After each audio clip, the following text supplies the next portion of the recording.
the Diamond Sutra, Chapter 4. Wonderful conduct without dwelling.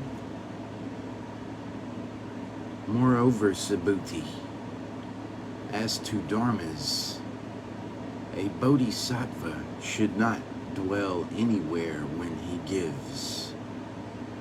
He should not dwell in forms when he gives, nor should he dwell in sounds, smells, tastes, tangible objects or dharmas when he gives. Subhuti, a bodhisattva should give thus. He should not dwell in marks. And why? If a bodhisattva does not dwell in marks when he gives, his blessings and virtues are immeasurable. Subhuti, what do you think? Is space in the east measurable? No, world-honored one. Subhuti, is space in the south, west, north, or in the intermediate directions, or above or below measurable?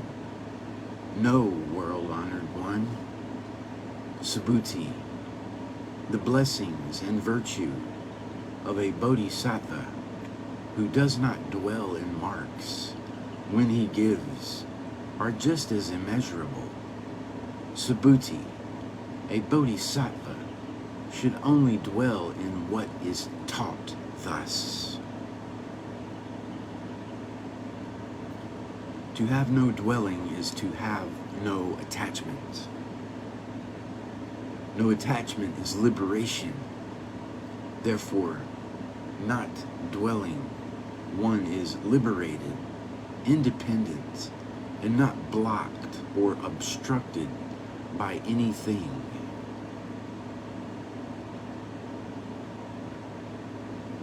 Moreover, a bodhisattva should not dwell anywhere when he practices giving. In other words, he should not be attached when he gives. If he is able to free himself from attachment, he has understood that the substance of the three wheels composed of one who gives, one who receives, and that which is given is empty.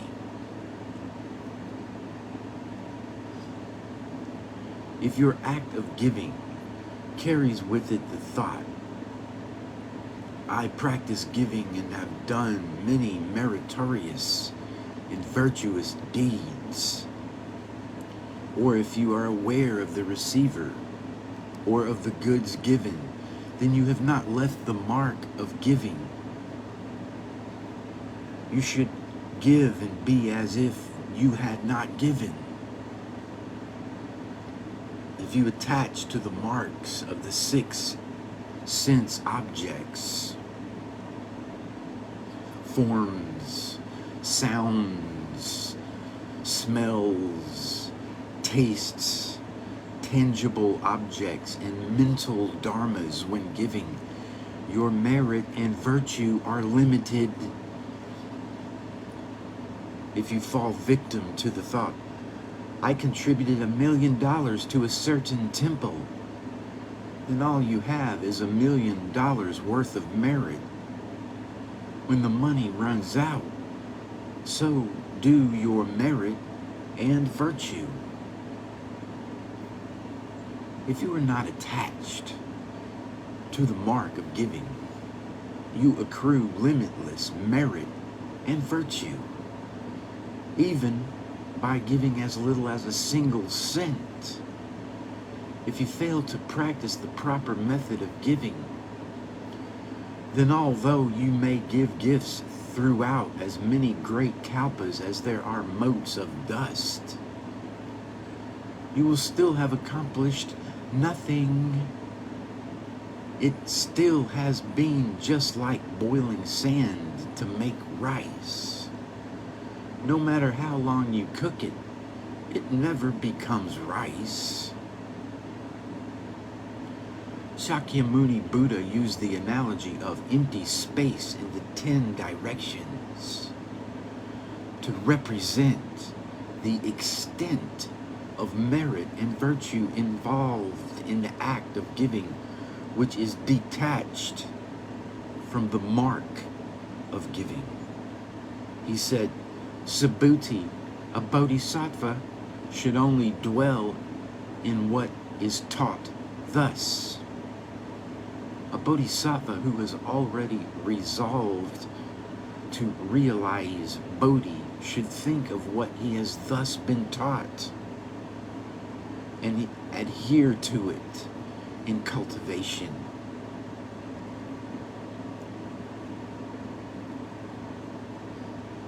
If you remember what you have given, then I will forget it. If you can forget it, then I will keep it in mind.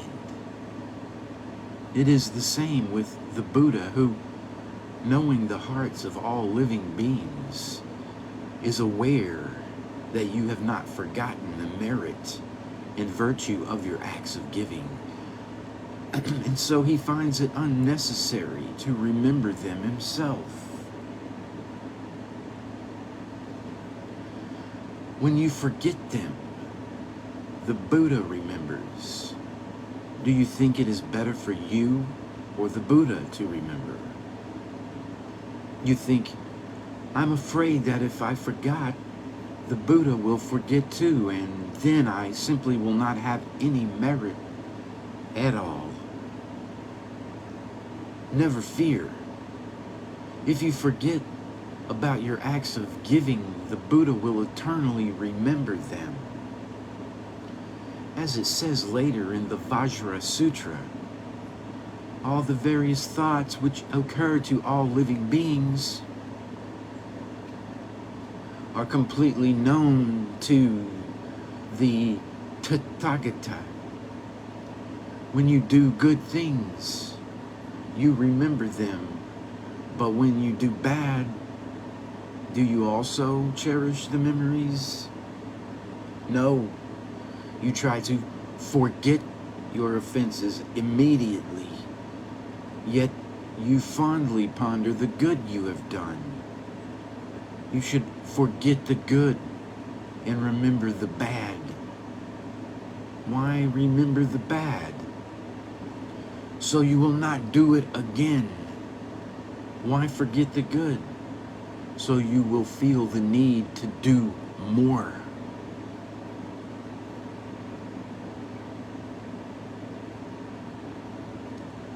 For those who study the Buddha Dharma, every anniversary of a Buddha or Bodhisattva's birthday, leaving home day, enlightenment or nirvana is an excellent time to make offerings to the triple jewel, as the meritorious virtue derived increases several thousand-fold. On the anniversary of Amitabha Buddha's birthday, a ceremony was performed to open the light in the image of Amitabha Buddha. The Gatha composed for the occasion said, Amitabha Buddha means limitless light. Today we open the light, limitless light. Limitless light illumines limitless lands. All living beings are limitlessly illumined. When one gives to the triple jewel,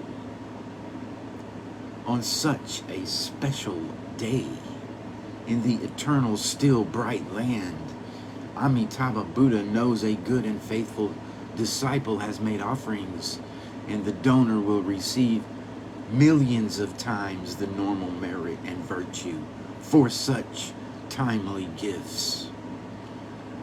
Those who have money can give money. Those who have strength can give strength. But one should not think about it. That is genuine giving.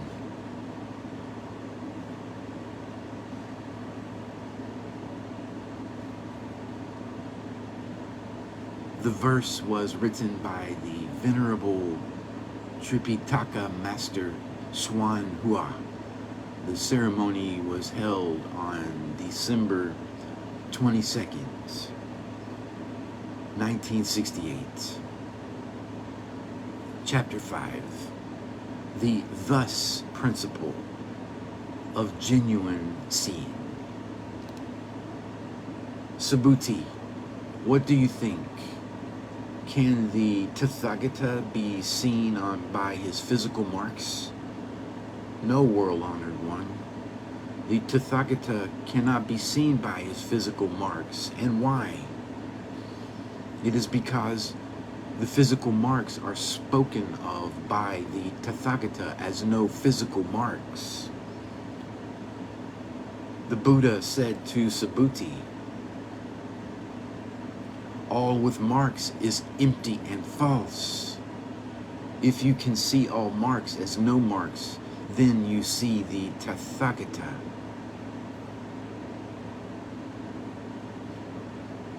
In the previous passage of text, the Buddha told Subhuti that a bodhisattva should only dwell in what is taught thus.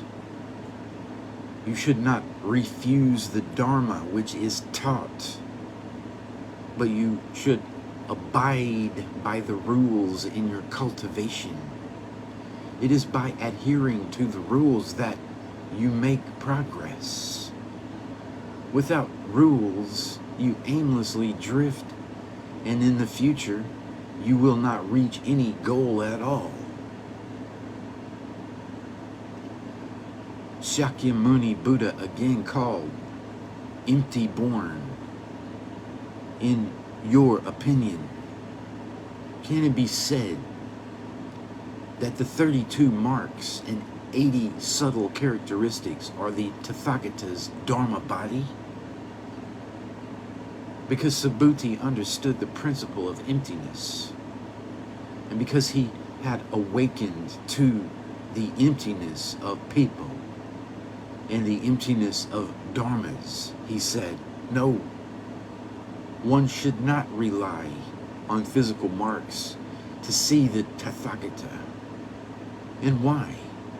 The 32 marks and 80 subtle characteristics of which the Tathagata speaks are marks of the physical body, not of the true, real Dharma body. The Tathagata has certified to the substance of the principle, the Dharma body. So although he is endowed with physical marks, there is no attachment to them, nor can he truly be seen by means of those marks.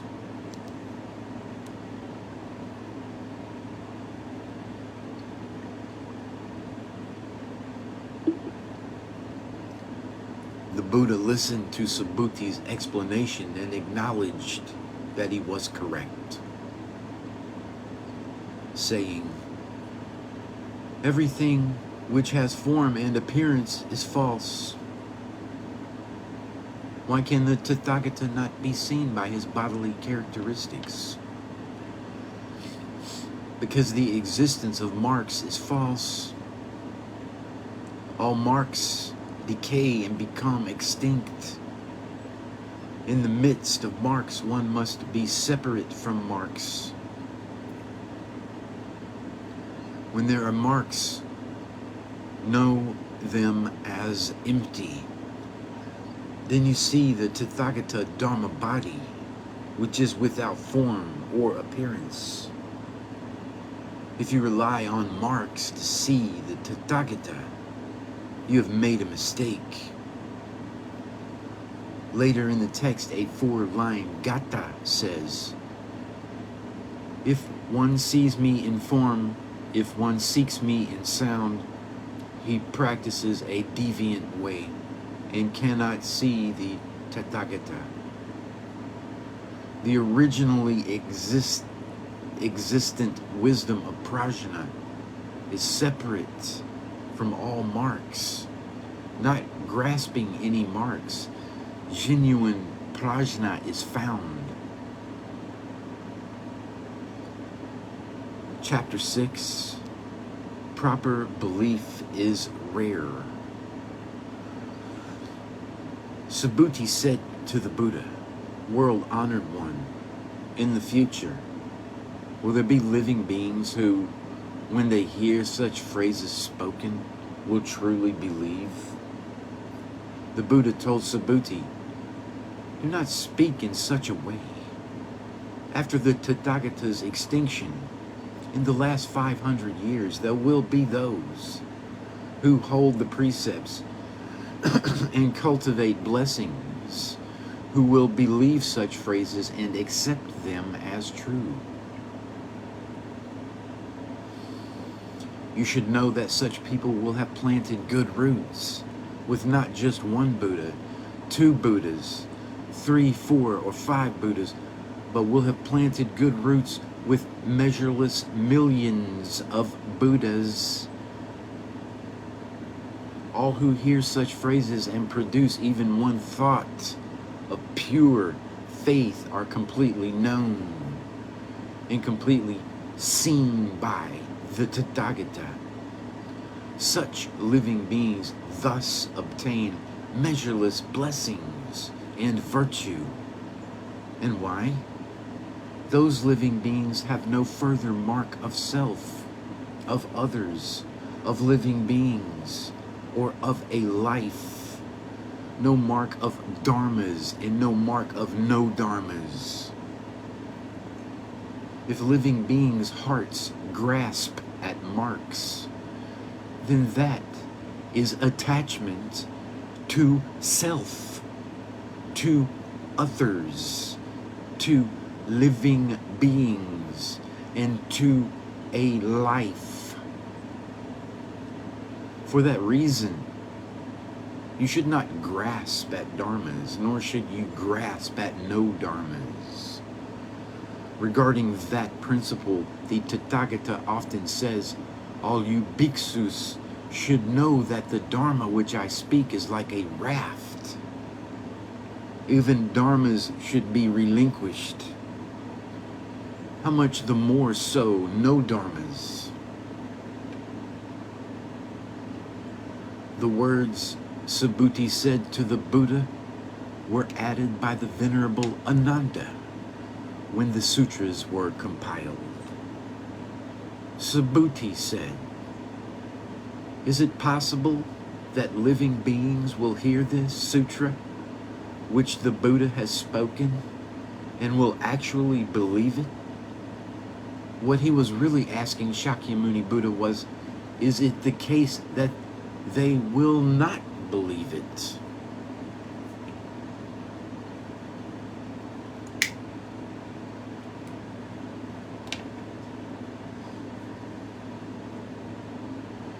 The Buddha immediately admonished Subhuti for even suggesting such a possibility and said that even in the last 500 years, beings would believe the sutra.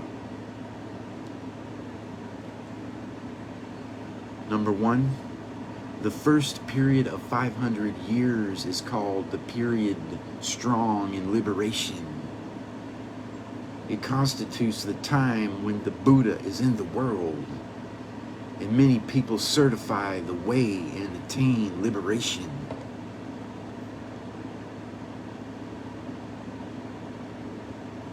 Number 2, the second 500 years is called the period strong in dhyana samadhi. That period follows the Buddha's extinction and is a time when many people gain certification through the cultivation of dhyana samadhi.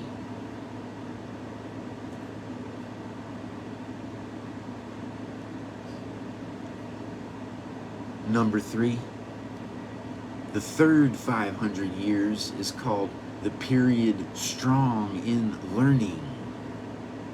During that time, many people investigate sutras. Number 4, the fourth 500 years is the period of strong in fighting. That is the period referred to in the text, the present Dharma ending age. Shakyamuni Buddha said, there will be people in the last 500 years who believe and maintain the precepts and who cultivate blessings. They will believe the Vajra Sutra and accept its principles as true, actual, and not false. Such people will have planted good roots for limitless kalpas by making offerings to, showing respect for, and believing in the triple jewel, the Buddha, the Dharma, and the Sangha.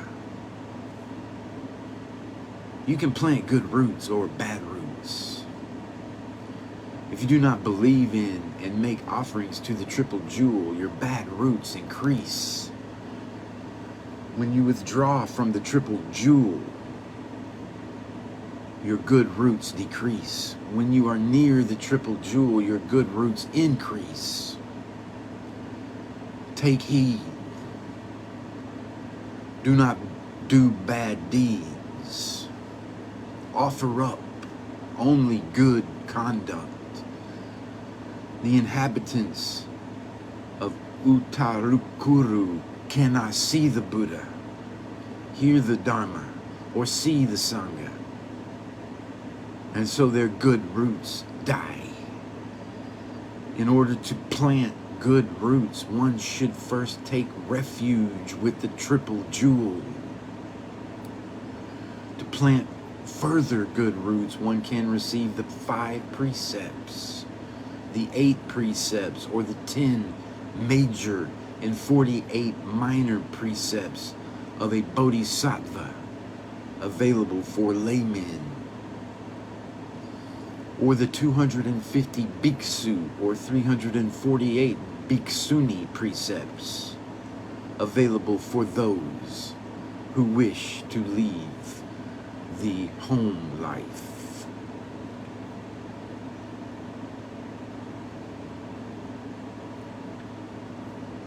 The good roots one plants by accepting and holding the 5 precepts and cultivating the 10 good acts cannot be seen, smelled, tasted, or touched because they are without a mark. All with marks is empty and false. But people do not realize that and only know how to nurture their bodies, not their good roots.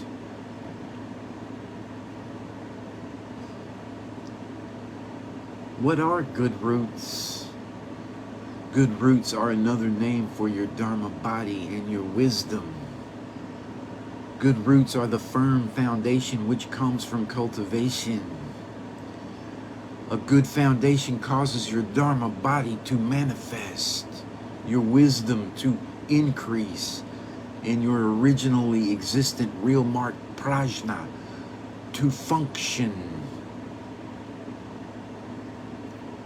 It is essential, however, that you plant good roots before the triple jewel in order to reap the fruit of Bodhi. If you plant good roots with non-Buddhist religions, you will not be able to reap any ultimate benefit. No matter how many good roots you plant or how long you nurture them.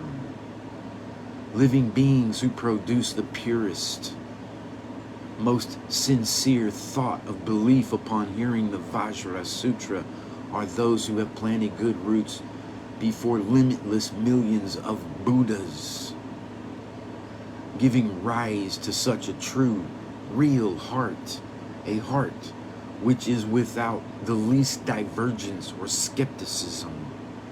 They obtain limitless and unbounded blessings and virtue.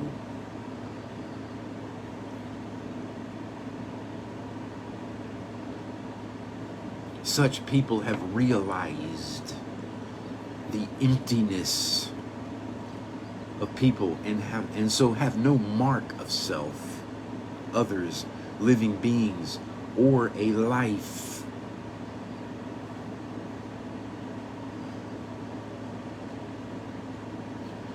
Having no self means seeing the self as empty. Having no mark of others means seeing people as empty. Having no mark of others means seeing people as empty. Self and people both empty.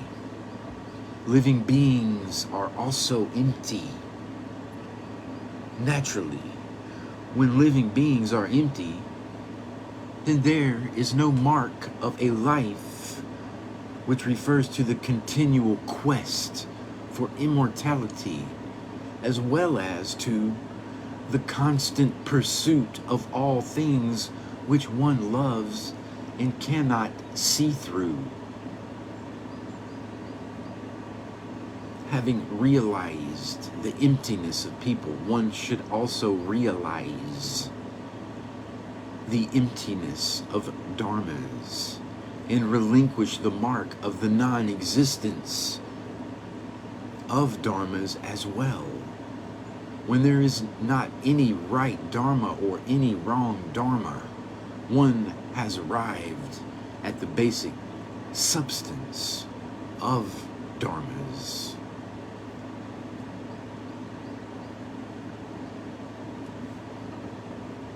If those living beings' hearts grasp at marks, if they hold to the mark of people, they still grasp at the four marks and have not obtained the liberation. They have not genuinely put everything down. If they grasp at the mark of dharmas, they are still attached to the four marks. If they grasp at the mark of the non-existence of dharmas, they are also attached to the four marks. Because they have not seen through and smashed them. They have not realized the emptiness of people, of dharmas, and of emptiness itself.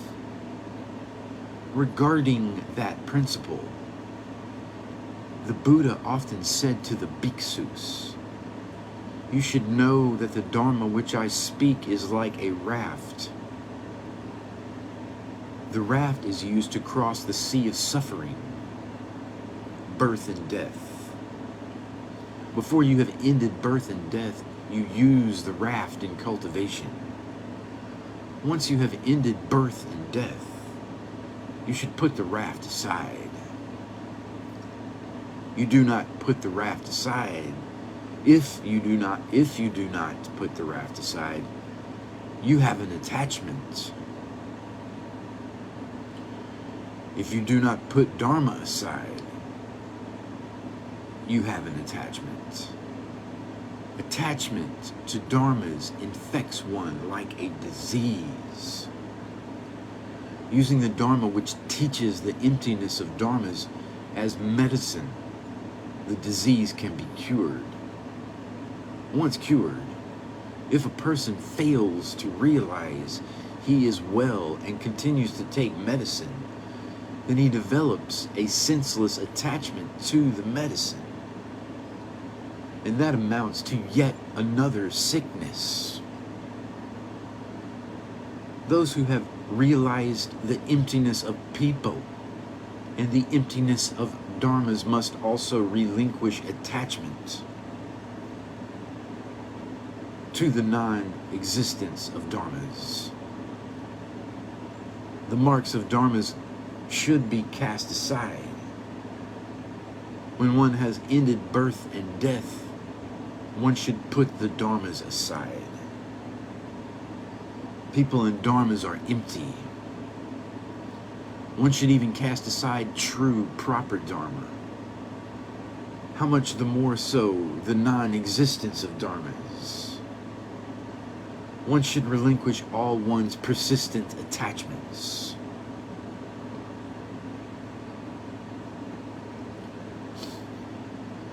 Chapter 7, nothing attained, nothing spoken. Subhuti, what do you think? Has the Tathagata attained Anuttara Samyak Sambodhi? Has the Tathagata spoken any Dharma? Subhuti said, as I understand what the Buddha has said, there is no concrete Dharma called Anuttara Samyak Sambodhi, and there is no concrete Dharma which the Tathagata has spoken. And why? The Dharmas spoken by the Tathagata cannot be grasped and cannot be spoken. They are neither dharmas nor no dharmas. And why? Unconditioned dharmas distinguish worthy sages. Tathagata is a Sanskrit word which translates as thus come one. It is the first of the 10 titles of the Buddha. It means that the Buddha has realized the way which is thus, and he has come to accomplish right enlightenment.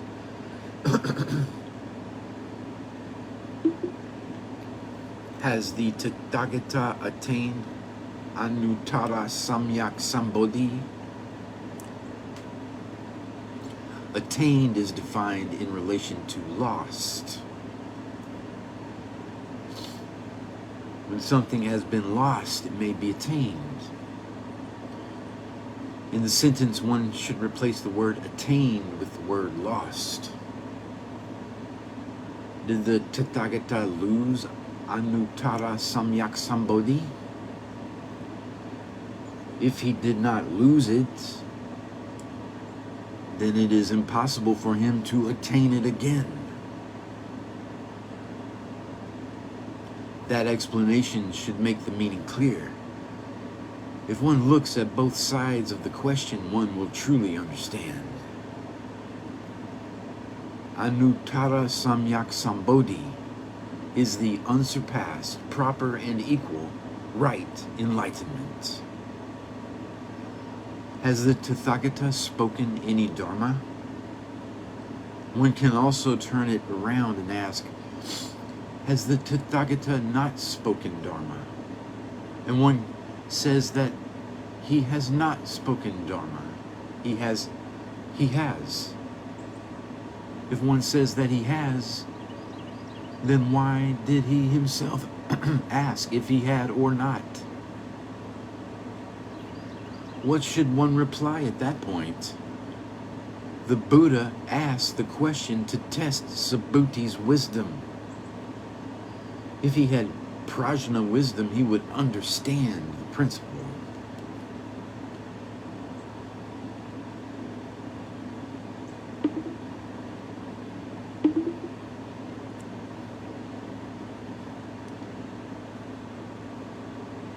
As to whether the Tathagata had attained Anuttara Samyak Sambodhi, Subhuti made no reply. He said, my idea of what the Buddha has said is that there is no such thing as Anuttara Samyak Sambodhi. There is no Dharma by that name. There being none, what could be attained or what lost? Why is there no such Dharma? Because there is no concrete Dharma which the Tathagata could speak.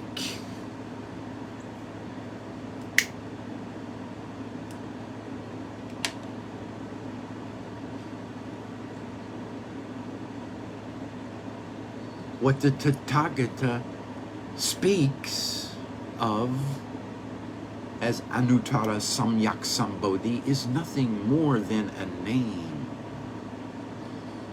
In actuality, even the name is empty and without independent existence. since it basically does not exist. What could be attained? What could be lost? The teaching is spoken because there are people. The medicine is prescribed because there is sickness. The Dharma which the Tathagata speaks cannot be grasped. It is like sweeping the floor when it is dusty. Who speaks? Who sweeps? The Dharma spoken is Dharma dust, which the Tathagata sweeps away. It cannot be grasped. It is not Dharma and not no Dharma. What Dharmas are there? There are none. There isn't anything at all.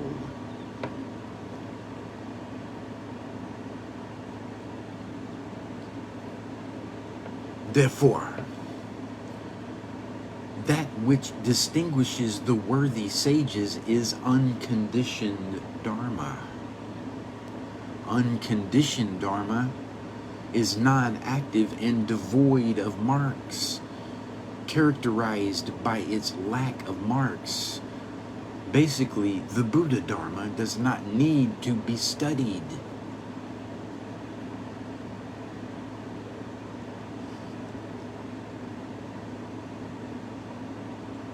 No one is apart from it. Everyone is capable of knowing it. When attachment is relinquished, the Buddha Dharma appears. If attachments are not relinquished, the more one grasps, the less one has.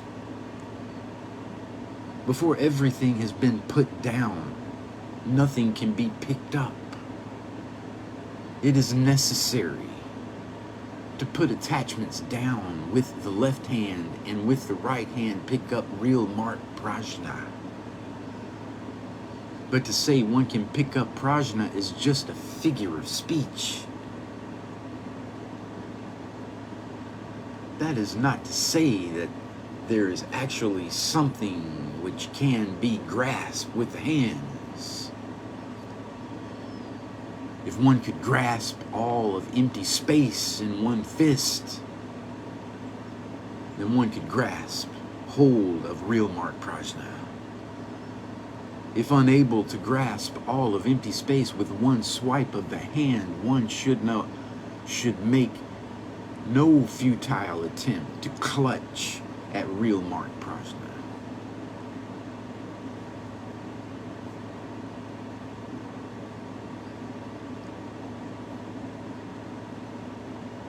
Real mark prajna exhausts empty space and pervades the Dharma realm. All things are basically within real mark prajna. How could a firmer grip than that be had? It is simply because of attachments that the basic substance of the Dharma body has not been attained, and one's original face not recognized. The sixth patriarch said, basically, Bodhi has no tree, nor any bright mirror stand. Basically, there is not one thing. So where can dust alight? Those who can truly put everything down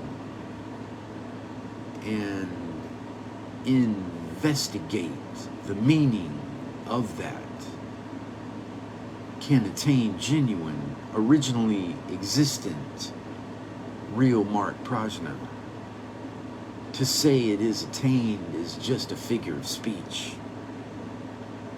There is absolutely nothing attained, because nothing was ever lost.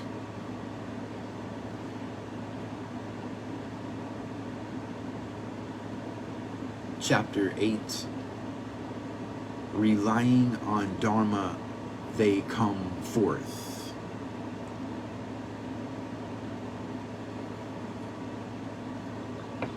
Subhuti, what do you think?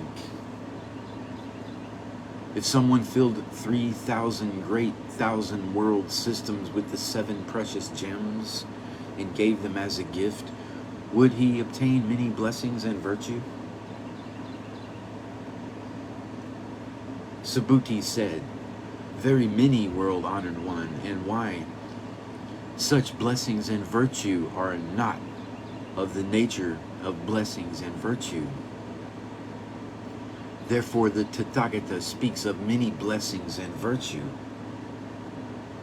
If, on the other hand, a person were to receive and hold from this sutra even so few as 4 lines of verse, and speak them for others, his blessings would surpass the previous ones. And why, Subhuti, all Buddhas and all Buddha's Dharma of Anuttara Samyak Sambodhi come forth from this sutra? Subhuti, the Buddha Dharmas spoken are no Buddha Dharmas. In this section, it is stated that all Buddhas and all Bodhisattvas are brought forth from this sutra. Every world system contains one Mount Sumeru, one set of the 4 great continents, namely Jambudvipa to the south, Purvu Vidha to the east, Apara Gardenia to the west, and Uttarukuru to the north. One sun and one moon.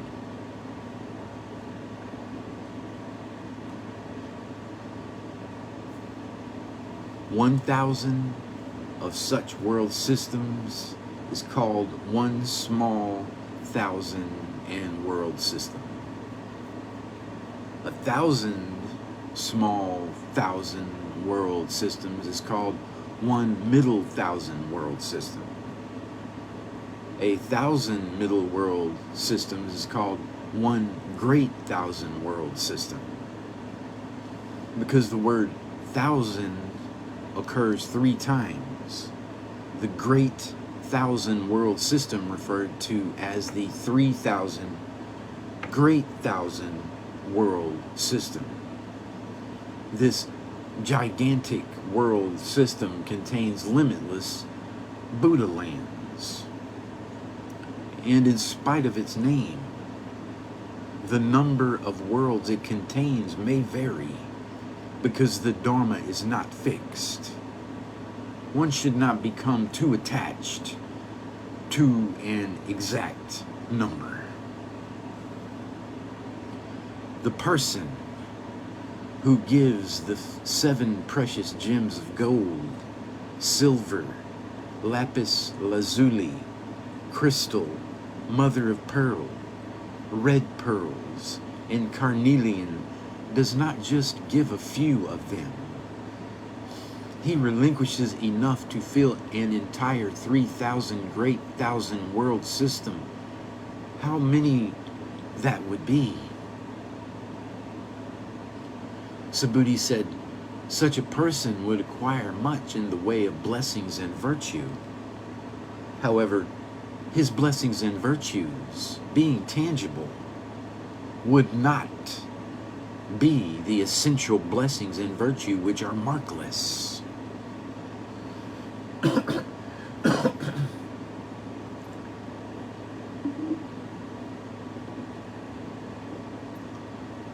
Therefore, although the blessings and virtue of which the Buddha speaks would be vast, they would be superficial and without the real nature of blessings and virtue. So, when the Buddha spoke of the blessings and virtue as many, he was referring to their marks and not to their nature.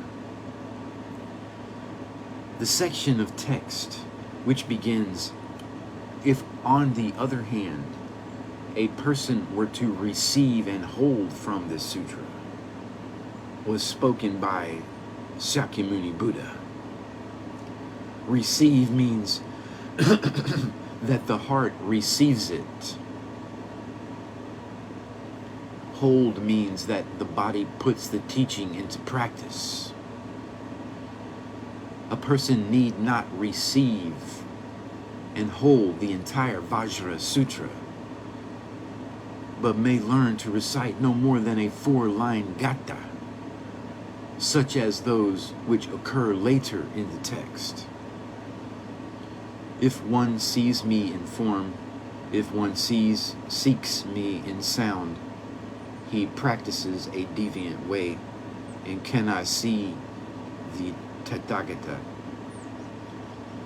The Gatha says that if a person recognizes the Buddha through tangible marks or seeks for the Buddha in the sound of his voice, that person practiced deviant, demonic, externalist dharmas rather than true, actual Buddha Dharma.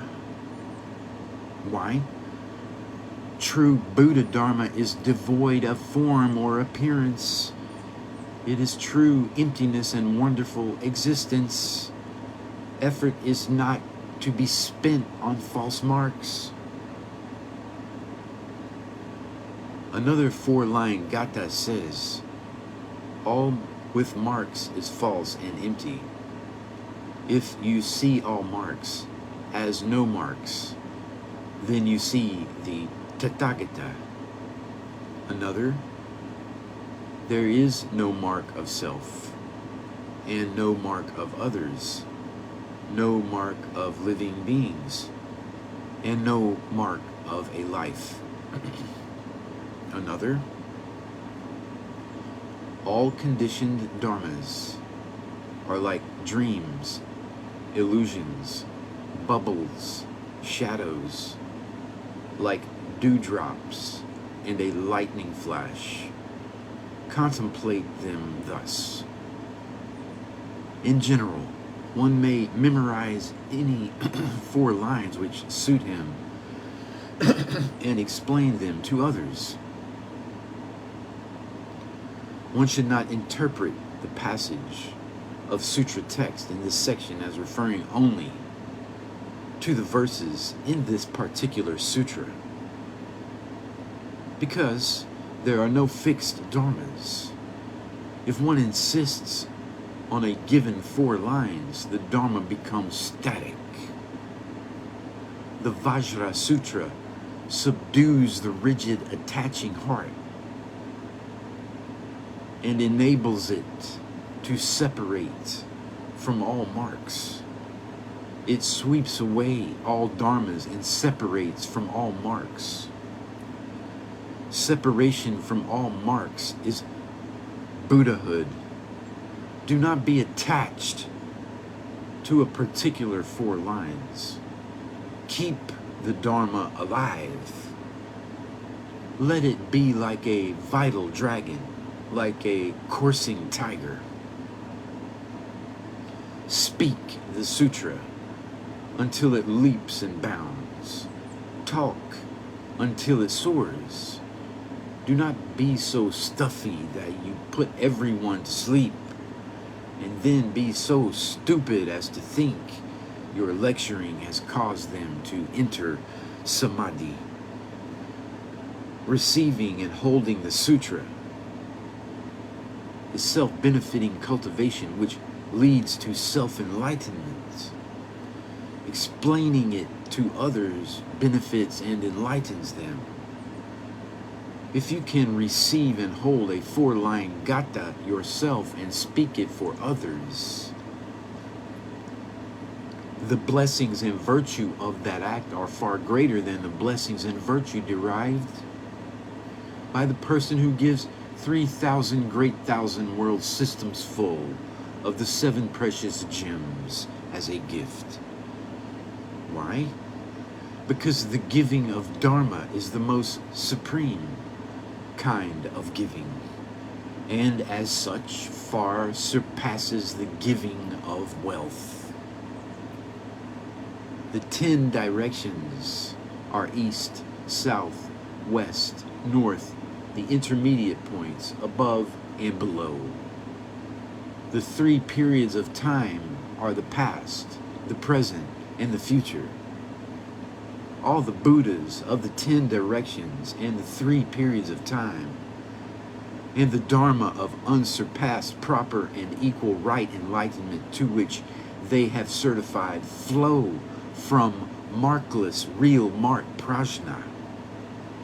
If you are attached to the Buddha, then you are attached to the mark of people. If you are attached to the Dharma, then you are attached to the mark of Dharmas. If you are attached to emptiness, you are attached to the mark of emptiness. That is not what is called sweeping away all dharmas and leaving all marks. If you leave all marks, that is dharma. If you cannot leave all marks, you have attachments, and your originally existent face, your native intelligence, the treasure of your household, your self-nature's prajna cannot appear. If it cannot appear, is it lost? No, it is not lost. It is simply that you cannot use it. For example, if in a dream you forget you are wealthy, your riches are useless. If you awaken from the dream, then even the great thousand world is empty. To what can you attach? Some may say, since the Buddha Dharma is not fixed, why speak of the 6 perfections and the 10,000 practices? Why say that people should maintain the precepts and cultivate blessings? Why is any of that necessary? That viewpoint is based on deviant knowledge and deviant views. Why? Because people with such attitudes harbor attachments in their hearts rather than attaching to marks. One should rely on the Dharma in order to cultivate. For example, although the precepts are held, there should be no attachment to the mark of holding them. Although one has blessings and virtue, one should not be attached to their mark. If one has no attachments, one's merit and virtue exhaust empty space and pervade the Dharma realm.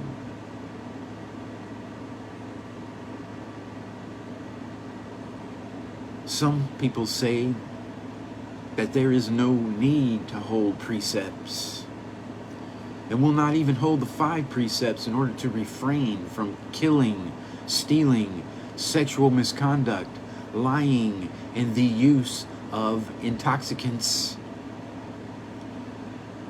The Buddha Dharma has no fixed dharmas, they contend. So my killing isn't killing, my stealing isn't stealing, my lying isn't lying. One who has such great deviant knowledge and views certainly will fall into the hells in the future. Be very careful not to fall into the kind of total emptiness which denies cause and effect by professing Offenses are empty. Blessings are empty. Everything is empty. If you do not perform acts of merit and virtue, you create offenses and bad karma. Right practice is to do good deeds and not be attached to them. It is essential to perform acts of merit and virtue and maintain the precepts. If you do not maintain the precepts, you can fall into the hells. Everyone should be very clear about that. It's the end of chapter 8 of the Diamond Sutra.